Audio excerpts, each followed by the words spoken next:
Hi, I'm Rabbi Pinchas Landis, Director of Jewish Anytime, and welcome to this new series where I hope to give you the tools you need to be able to defend Israel in today's toxic environment.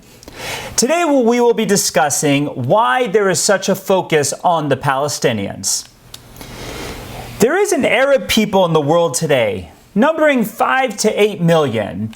Their roots are deep in their homeland, going back to the 7th century. Their home was eventually reconquered by the previous inhabitants. They have been fighting for their independence ever since, with their demonstrations being repressed and demonstrators being imprisoned and put to death.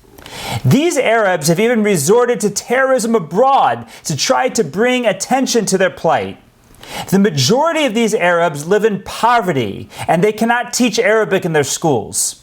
The ruling power has undertaken active efforts to ethnically cleanse these Arabs.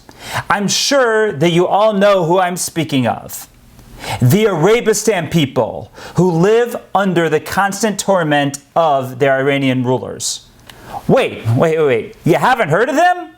Well, you are no different than most of the people in the world. But everyone knows about the Palestinians. Well, somehow the Arabistan people have been lost to the modern news cycle. But it must be that there are only these two stateless nations, the Arabistanians and the Palestinians, right? That's it. Not quite. The Encyclopedia of Stateless Nations chronicles 350 stateless nations in today's age. This list is by no means exhaustive. It is just those stateless people who are actively seeking their independence. According to the United Nations, only 3% of the world's national groups have achieved statehood. Some are new like the Palestinians, and some are old like the Kurds.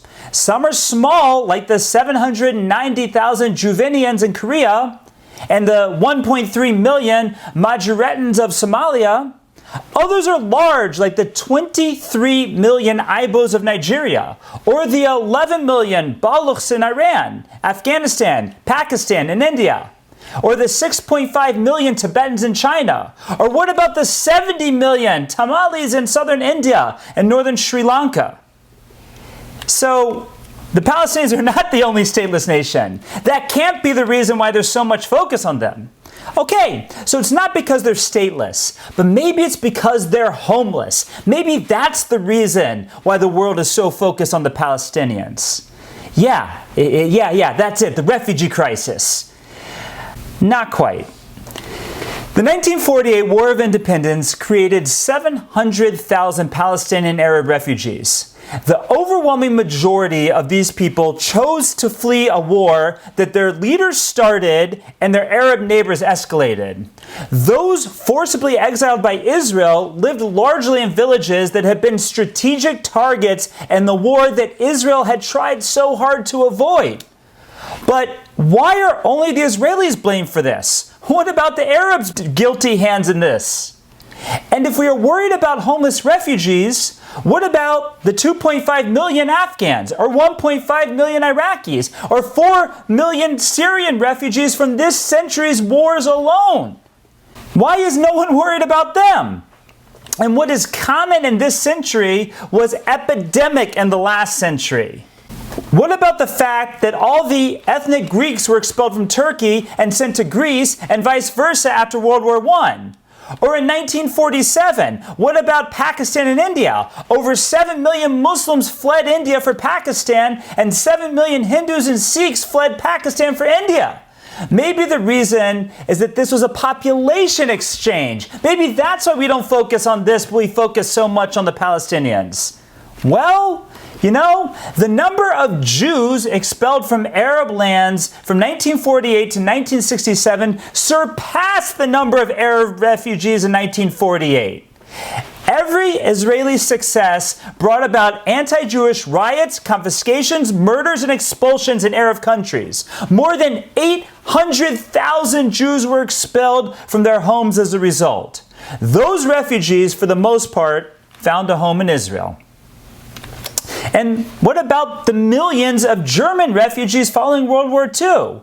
10 to 15 million ethnic Germans were expelled from Poland, Czechoslovakia, Hungary, and Yugoslavia. Over 2 million died before reaching their new homes. Communities that were often 700 years old were uprooted.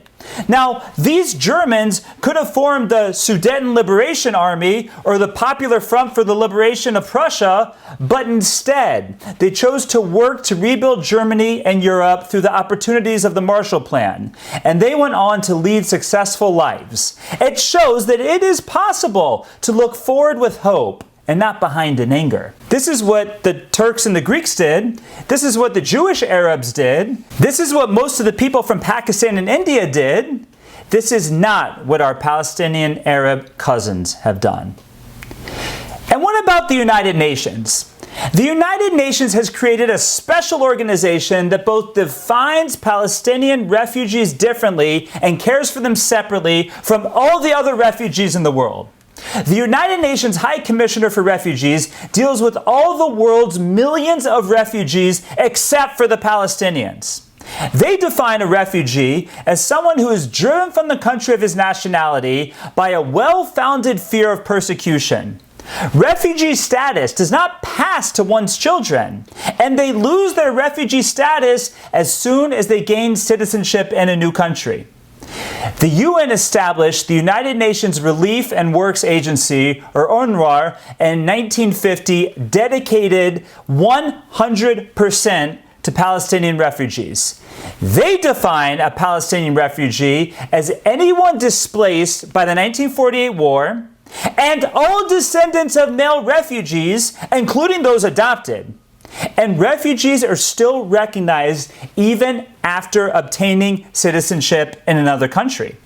The 2 million Palestinians living in Jordan today, 90% of which are Jordanian citizens, are counted amongst the Palestinian refugees from 1948.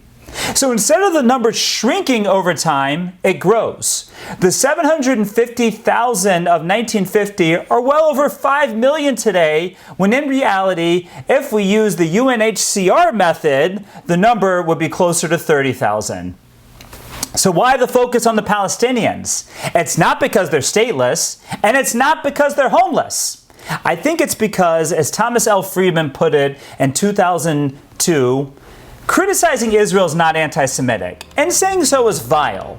But singling out Israel for opprobrium and international sanction out of all proportion to any other party in the Middle East is anti-Semitic, and not saying so is dishonest.